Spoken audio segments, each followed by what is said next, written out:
नमस्कार मित्रों, मैं वैद्य वीपी वशिष्ठ एक बार पुनः आप सभी का हार्दिक अभिनंदन करता हूं अपने चैनल वैद्य जी पर। साथियों, आज करवा चौथ का व्रत है और बहुत सारे लोगों ने आज, बहुत सारी महिलाओं ने आज व्रत रखा है और बहुत सारे पुरुषों ने भी व्रत रखा होगा, जैसे कि मैंने भी रखा है। और इसमें व्रत में जो सबसे मेन कार्य है उपवास में, वो ये करना है कि आप जैसे आप निर्जला व्रत रहते हैं तो अगर आवश्यकता पड़े तो बीच में जल अवश्य ले लें, क्योंकि बहुत ज़्यादा निर्जलीकरण के कारण आपको चक्कर आ सकते हैं, बीमार हो सकते हैं, अन्य स्वास्थ्य संबंधी परेशानियां आपको हो सकती हैं। तो ऐसा कोई विधान नहीं है कि जिसमें आप लिक्विड नहीं पिएंगे, लिक्विड ले सकते हैं। लेकिन हाँ, अगर आपको श्रद्धा भाव भक्ति है और आप चाहते हैं कि इस व्रत को निभाएं तो अवश्य रखें। और इसको साइंटिफिक तरीके से भी देख सकते हैं कि आपके शरीर को ये शोधन का कार्य करता है, डिटॉक्स करता है बॉडी को। जब आप पूरे दिन निराहार रहते हैं और सिर्फ जल पर या जल के बिना भी रहते हैं तो शरीर के सारे तंत्रों को अपनी अपनी क्षमताओं के अनुसार कार्य करने का, आराम करने का मौका मिलता है। तो मैं इसीलिए व्रत का पक्षधर हूँ कि ठीक है, व्रत अवश्य रखिए, उपवास अवश्य करिए। दूसरा, जैसा कि हम स्वास्थ्य पर चर्चा करते हैं और आप लोगों को रोज़ कुछ नई जानकारियाँ हम प्रोवाइड करते हैं अपने चैनल के माध्यम से, मैं देख पा रहा हूँ कि काफ़ी लोग इन टिप्स जो मैं देता हूँ उनसे प्रसन्न होते हैं, उनको अच्छा लगता है, उनको लाभ भी हो रहा है और वो मुझे ये बताते भी हैं। तो जीवन में जब भी इस तरह की कोई स्वास्थ्य संबंधी समस्याएं आपको होती हैं, मैं सबसे पहले आपको ये कहूँगा कि भैया एक बार आप किसी नाड़ी वैद्य को या किसी समझदार व्यक्ति से राय अवश्य ले लें। कल मेरे पास एक केस आया था दिल्ली जहांगीरपुरी से। उस सज्जन को किसी बड़े हॉस्पिटल ने, मैं नाम नहीं लूँगा यहाँ पर, वहाँ उन्होंने उसको दिखाया और उसके सिर्फ पैर में दर्द था, थोड़ा सा घुटनों में, और हल्का सा उसको जंघा पे फील होता था कि यहाँ दर्द होता है लेटते वक्त। जब उसने वहाँ पे एडमिट हुआ, डॉक्टरों को एक्सरे करा के डॉक्टर ने बता दिया कि उसका तो सारा कूला सड़ गया है, गल गया है और ये लास्ट स्टेज में हो गया है, दूसरा भी ख़राब हो गया है। इस तरीके की बातें जब डॉक्टर्स पेशेंट के साथ करते हैं और वो पेशेंट बिल्कुल स्वस्थ है, वो कह रहा है मुझे ना कोई चलने में दिक्कत, ना बैठने में दिक्कत, ना इधर होने, मुझे किसी प्रकार की कोई दिक्कत नहीं, बस हाँ हल्का हल्का पेन होता है। अब भाई साहब, मैं मेडिकल साइंस के धुरंधरों से पूछना चाहता हूँ कि अगर किसी व्यक्ति का कूला पूरी तरह से गल चुका होगा, क्या वो व्यक्ति बैठ सकता है? क्या वो व्यक्ति ड्राइव कर सकता है? क्या वो व्यक्ति चल सकता है?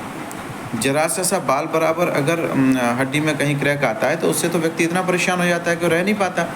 तो कूला पूरा व्यक्ति का आपने घोषित कर दिया कि वो पूरी तरह से गल गया है। थोड़ा सोच समझ के खाओ भैया, हराम की मत खाओ, लूटो मत जनता को। ये मैं बड़े दावे के साथ कह रहा हूँ।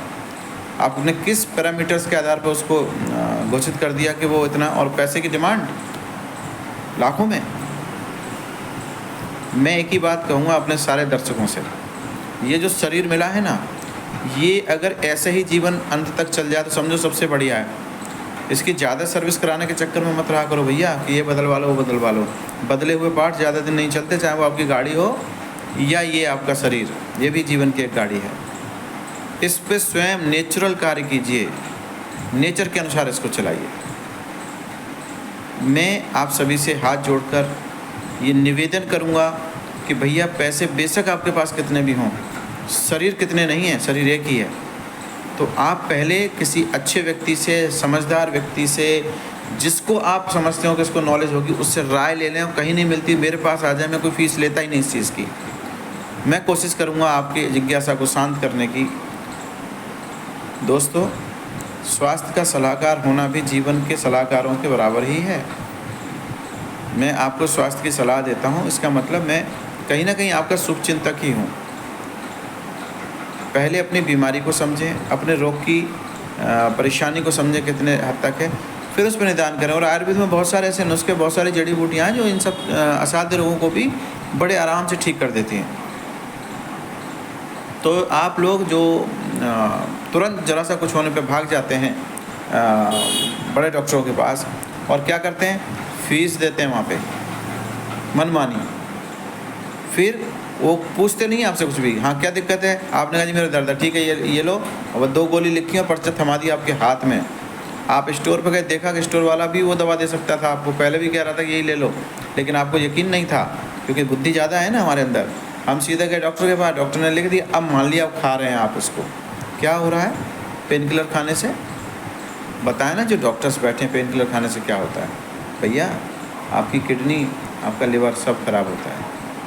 सबसे वर्स्ट दवा इस दुनिया की कर गए तो पैरासीटामोल है, सबसे ज़्यादा खाई जाती है, भी बता देता हूँ मैं। लोगों को जरा सा कुछ हुआ पैरासीटामोल, जरा तो सबसे ज़्यादा लिवर को फेल करने वाली दवा है पैरासीटामोल। इससे बच के रहें, दूर रहें।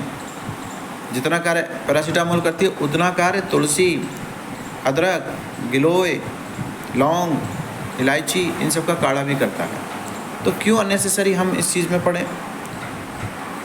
आप लोग अपनी सेहत का ख्याल रखें, जीवन के साथ खिलवाड़ ना करें। बार बार जीवन मिलता नहीं है, मैं बिल्कुल ये सत्य कहता हूँ। आज का मेरा स्टेटस भी पढ़ेंगे तो उसमें यही लिखा है, उन पत्नियों के लिए भी, उन स्त्रियों के लिए भी कि जो अपने पति के लिए व्रत रख रही हैं, कि भैया मन में सच्ची श्रद्धा और सच्चा प्रेम हो तभी व्रत रखें। दिखावा ढोंग करने से पति की आयु नहीं बढ़ेगी, वो तो जब तक है तब तक रहेगी।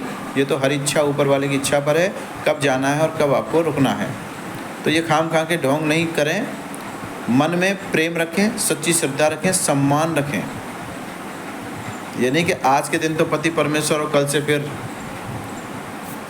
ये सब ना करें आप। स्वास्थ्य के साथ खिलवाड़ भी ना करें आप। मुझे कई बार अटपटी बातें भी कहनी पड़ जाती हैं सिर्फ आपकी भलाई के लिए, कि एक बार अपने आप को समझने में क्या दिक्कत है। ये शरीर श्रेष्ठतम मिला है आपको, इसको श्रेष्ठ रखना, इस अवस्था में भी सही रखना, ये आपकी जिम्मेदारी है। ठीक है, तो थोड़ा सा ध्यान रखें, बहुत जल्दबाजी ना किया करें फैसला लेने में, धैर्य रखें, भरोसा रखें। जो लोग आपके शुभचिंतक हैं ज़रूर आपका मार्गदर्शन करेंगे। मेरे जैसे लोग जो निस्वार्थ भाव से बगैर किसी पैसा टका लिए आपकी निरंतर सेवा के लिए तत्पर हैं, उनसे एक बार मिलने में कोई बुराई नहीं है। और नहीं मिल सकते तो फ़ोन पर भी बात करके आप अपनी समस्या बता सकते हो। साथियों, आप लोग स्वस्थ जितना रहेंगे उतना ही ये देश भी स्वस्थ रहेगा, हमारी इकोनॉमी भी स्वस्थ रहेगी। क्योंकि बीमार होते हो ना, इतना पैसा आपका जाता है बीमारियों में। और जिन लोगों का मेडिक्लेम होता है, बस हॉस्पिटल वालों के लिए तो वो बकरा है एकदम से। उनका मेडिक्लेम है, बस ठीक है, आ जाओ। इतनी जांचें, इतना रिपोर्ट्स अननेसेसरी, जिनकी रिक्वायरमेंट्स नहीं है। एक डेंगू जैसे बीमारी में क्या ज़रूरत है इतनी सारी दवाएं करने की?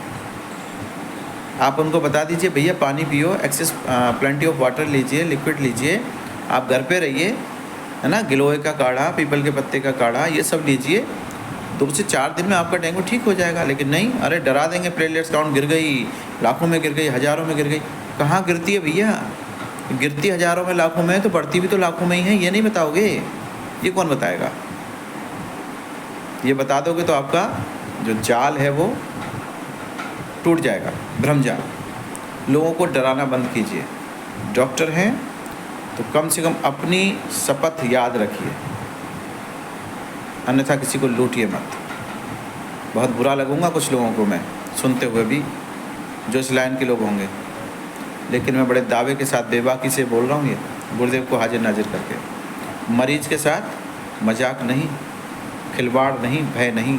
उसको सांत्वना की, उसको प्रेम की, उसको आश्वासन की आवश्यकता है, उसको अच्छे उपचार की आवश्यकता है। मरीज आपको भगवान के रूप में देखता है, आप लोग उसको गलत ना लें और ना ही उसका गलत उपयोग करें। साथियों, मैं बहुत ज़्यादा परेशान होता हूँ जब देखता हूँ कि एक गरीब व्यक्ति अपना सब कुछ बेचकर डॉक्टर्स के पास जाता है इस उम्मीद में कि वो ठीक करेगा, और बाद में क्या कहता है, सॉरी। एक बड़ा छोटा सा शब्द है ना, सॉरी, और आपका तो सारा पूंजी, सब कुछ, जीवन चला गया। ऐसा ना करें। पहले कोई भी बीमारी है, स्वास्थ्य सलाहकारों से सलाह लें। मैं निःशुल्क स्वास्थ्य सलाहकार हूँ, आप मुझसे स्वास्थ्य सलाह ले सकते हैं। मैं प्रमाणित भी हूँ इस कार्य के लिए गवर्नमेंट की तरफ से, कि मैं समाज को स्वास्थ्य की सलाह दे सकता हूँ। तो आप मेरे से सलाह ले सकते हैं, निःशुल्क ले सकते हैं। और आगे तब उसके बाद आपको जब समझ में आ जाए, उपरांत उसके आप उपचार के लिए जाएं। वो आपकी स्वेच्छा है कि आप एलोपैथी ट्रीटमेंट लेंगे, आयुर्वेद लेंगे, यूनानी लेंगे, होम्योपैथी लेंगे, सिद्धा लेंगे, क्या लेंगे, वो दैट्स अप टू यू। लेकिन जागरूक नागरिक बनिए, समझदार नागरिक बनिए। इस जीवन में जागरूकता ही आपको बचा के रखेगी। और ये शरीर है ना, इस गाड़ी को ओरिजिनल रहने दीजिए, ज़्यादा छेड़छाड़ उथल पुथल नहीं। ध्यान रखें। आज के लिए इतना ही, कल फिर मिलूँगा किसी जानकारी के साथ। तब तक के लिए धन्यवाद, नमस्कार, राम राम।